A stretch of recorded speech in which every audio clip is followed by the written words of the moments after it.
आइए दोस्तों, आज हम हाइट एंड डिस्टेंस का फर्स्ट क्वेश्चन नंबर जो हमेशा एग्जाम में पूछता है। एक मीनार के पाद से 20 मीटर दूर स्थित एक बिंदु से मीनार की चोटी का उन्नयन कोण 30 डिग्री है।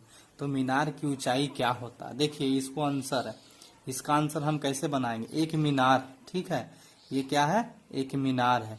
मीनार से एक उसके शीर्ष से जमीन, जो इसको बोला जाता है, इसको पाद, क्या बोला जाता है? इसको पाद। पाद से मिलाने वाली जो दूरी दिया हुआ है वो 20 मीटर है। ये हो गया ए, ये हो गया बी, ये हो गया सी हो गया। मीनार की चोटी से पाद को मिलाने वाली जो उन्नयन कोण है वो 30 डिग्री है। कितना डिग्री है? 30 डिग्री है। तो मीनार ये है, ये क्या है? ये मीनार है। तो मीनार का जो हाइट है एच है। क्या माने हैं? एच माने हैं। तो लिखिएगा, माना कि मीनार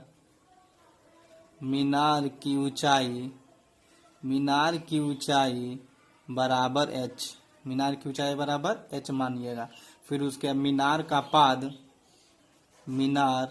के पाद की दूरी जो है वो दूरी आपका दिया हुआ है 20 मीटर। तो इसमें ये 90 डिग्री के सामने वाला ये कोण जो होता है वो एच डिग्री, 90 डिग्री सामने वाला भुजा एच होता है। थीटा के सामने वाला पी होता है और ये आपका बेस होता है। जिसमें पी और बी रहेगा तो इसमें लिखिएगा प्रश्न से। क्या लिखिएगा? प्रश्न से। तो टेन थीटा बराबर क्या हो गया? टेन थीटा बराबर होता है पी बाई एच हो गया। तो टेन थीटा का मान दिया हुआ है, उन्नयन कोण आपका दिया हुआ है। उन्नयन कोण कितना दिया हुआ है? तो 30 डिग्री दिया हुआ है, ठीक है। तो उन्नयन कोण टेन 30 का मान हो गया।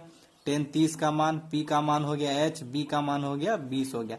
टेन 30 का मान होता है 1/√3 और एच बाई क्या हो गया? 20। इसको क्रॉस मल्टीप्लीकेशन करते हैं तो √3h बराबर ये हो गया 20 हो गया, ठीक है। तो एच बराबर जो गुना में रहता है वो क्या हो जाता है? भागा में चला जाता है।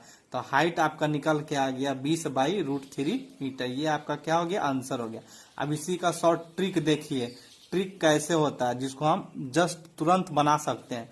जैसे हो गया 30 डिग्री अगर रह गया, अगर 60 डिग्री रह गया, अगर 90 डिग्री रह गया, तो रेशियो में लिखते हैं 1:√3:2 लिखा जाता है।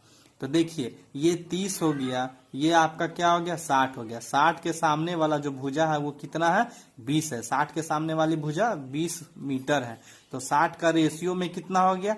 60 रेशियो में हो गया 20 मीटर। तो 60 का हो गया √3, तो √3 बराबर 20